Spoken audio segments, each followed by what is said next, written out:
these kind of extremists, or as the former literary editor of the National Review, a very conservative magazine, he called them the crazy cons, the crazy conservatives.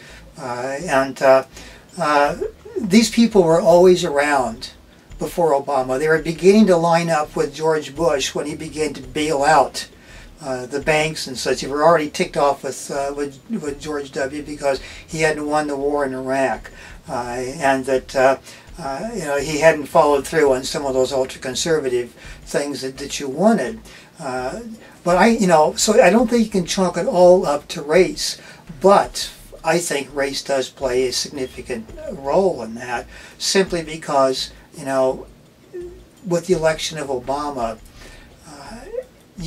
that's when the Tea Party movement really began to really sprout and really start to grow and become extremely vocal. And I know there was an element, and I think there probably still is an element in the Tea Party that is racist. I think there are those in there who are not, that they are just people who are upset with the way the government's function and that type of thing. And I think if George W. would have stayed in office and continued to bail it, they'd have probably gone after him.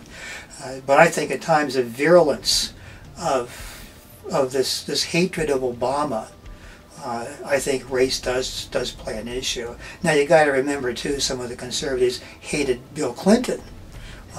But there are many African Americans who called Bill Clinton the first black president because he was so sympathetic to and in tune with African Americans.